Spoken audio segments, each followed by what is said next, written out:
네, 안녕하세요. 오늘은 알폰 컴퓨터 중에 방수턱 검토에 대해서 알아보도록 하겠습니다.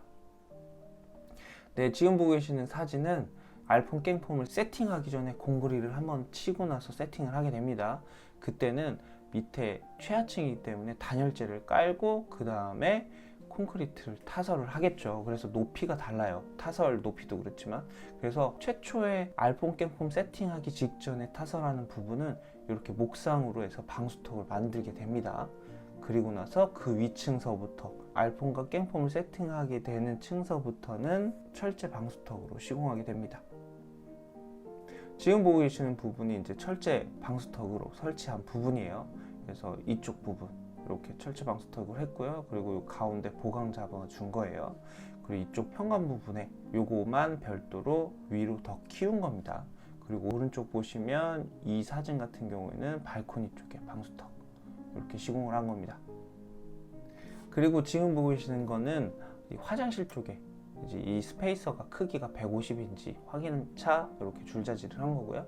오른쪽에는 일반 슬라브이기 때문에 210 나오는지 확인한 겁니다. 그리고 지금 보고 계시는 사진이 타설한 다음에 양생되고 있는 중에 사진이고요. 지금 오른쪽에 거는 양생이 다 끝난 다음에 방수턱을 제거한 사진이에요. 이렇게 제거를 하면 이렇게 턱이 지게 됩니다. 그리고 지금 보고 계시는 사진 같은 경우에는 이 철제 방수턱을 설치할 때 여유치스를 줘야 돼요. 여유치스는 이 식으로 10mm 정도 줍니다. 위로 10mm, 좌우로 10mm, 아래쪽으로 10mm 이렇게 해야지 이 턱 부분이 졌을 때 시공 오차 범위를 10mm로 보는 겁니다. 보통 이 방수턱을 설치할 때 스페이서로 해서 폼 타이로 고정을 해요. 그래서 20mm 정도 이렇게 흔들려요. 아무리 잘 고정을 해도.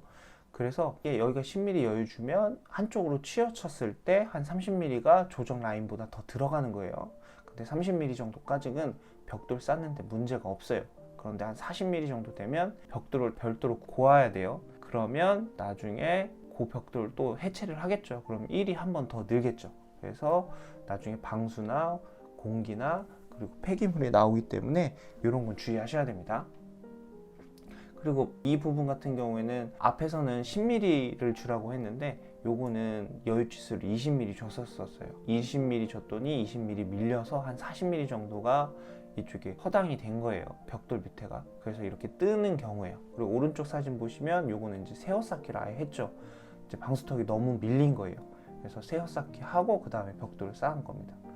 그래서 보시면 이쪽 라인이 이제 이 점선이 벽돌 쌓이는 라인이에요. 그런데 골조가 오른쪽으로 많이 쌔백이 됐죠. 그래서 어쩔 수 없이 이쪽에 벽돌을 세워쌓기 해서 벽돌을 고고 그 다음 위에 벽돌을 온장을 쌓게 됩니다. 그러면 나중에 이 벽돌이 튀어나온 경우에는 또 별도로 할석해서 뜯어내야겠죠. 그리고 이런 것처럼 방수 취약 부분이 되는 거예요. 건물이 거동하면서 크랙이 갈 수도 있고 방수가 깨질 수도 있어요. 그래서 이런 거는 주의하셔야 됩니다. 지금 보고 계시는 사진은 콘크리트를 타설하고 나서 양생한 다음의 사진이에요. 이쪽 오른쪽 사진과 왼쪽 사진의 차이가 보시면 이 방수턱이에요. 이 방수턱 같은 경우는 10점 미만이에요. 높이도 마찬가지고요. 그리고 오른쪽 방수턱은 150 방수턱을 한 거예요. 그리고 높이 50. 그런데 요거랑 요거 차이가 봄, 가을, 겨울의 차이가 납니다. 이거는 겨울철이면 100% 깨집니다. 그리고 오른쪽에는 겨울철에도 깨지지 않습니다. 지금 보고 계시는 게 예시예요. 요게 폭이 90mm 정도인데 이거 봄에 친 건데 벌써 깨졌죠. 이렇게 다 봄, 가을에 친 것까지 깨집니다. 근데 이게 겨울이라고 생각하면 다 우수수 떨어집니다. 그러면 방수턱 한 의미가 없는 거예요. 그래서 이런 식으로 150 정도는 돼야지 방수턱이 깨지지 않습니다. 요거는 한겨울에 친 건데도 이렇게 깨지지 않았어요. 그리고 높이는 한 50에서 60mm 정도 잡으시면 됩니다. 그리고 이렇게 오른쪽 사진처럼 방수턱이 있고 요 위에 이제 목창호를 설치하려고 이렇게 딱지를 대놨죠. 나중에 사춤하고 이제 이쪽에 하부실을 설치하겠죠. 그리고 지금 보고 계시는 사진은 안방 발코니 쪽이에요. 근데 지금 보시면 방수턱이 튀어나왔죠. 요거는 나중에 할석해서 다시 면 잡아야겠죠. 그래서 이 분합창 같은 경우는 이 발코니 쪽에 있는 창 기준으로 40mm 정도 빼서 방수턱이 형성되게 계획을 하셔야 돼요. 그래야지 방수를 하고 미장까지 합니다. 제가 앞에서 말씀드린 것처럼 방수턱이 20mm 흔들립니다. 그러면 이쪽으로 20mm 가면 그냥 사춤해서 맞추면 되는데 이쪽 발코니 쪽 20mm 밀리게 되면 20mm 밖에 안 남아요. 그러면 10mm 방수하고 10mm 미장해서 맞추는 거예요. 그리고 오른쪽 사진 보시면 이런 거 이제 방수턱을 빼먹었죠.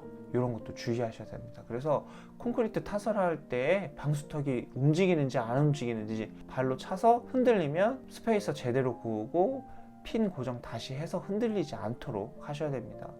그리고 요 방수턱이 빠졌는지 안 빠졌는지 다 확인하시고, 그리고 방수턱을 맨 처음에 세팅했을 때 치수를 다 줄자지를 다 해서 그 위치에 정확하게 들어갔는지 확인 다 하셔야 돼요. 안 그러면 나중에 전층이 다 할석하고 미장하는 경우가 발생하기 때문에 철제 방수턱을 세팅한 다음에는 줄자지를 다 해서 계획에 맞게 시공이 되었는지 다 확인하셔야 됩니다. 그리고 지금 보고 계시는 사진은 조적 안쪽이 화장실이고 이쪽이 발코니예요. 근데 발코니 같은 경우에는 견출 마감해서 페인트 마감으로 끝내죠. 근데 지금 보시면 요게 이 부분에서 단열재를 끊었어야 되는데 끊지 못하고 그냥 단열재를 밀고 타설 부착이 된 거죠. 그래서 이 부분 단열재를 제거했어요. 이쪽 보시면 단열재 제거하고 견출을 다시 해서 도장 마감을 했는데 이런 거 꼭 검토하셔야 돼요. 화장실이랑 발코니랑 붙어 있는 부분은 꼭 단열재를 앞에서 끊고 콘크리트로 타설하고 나중에 견출 마감해야 된다는 거 꼭 기억하셨으면 좋겠습니다. 네, 이상입니다.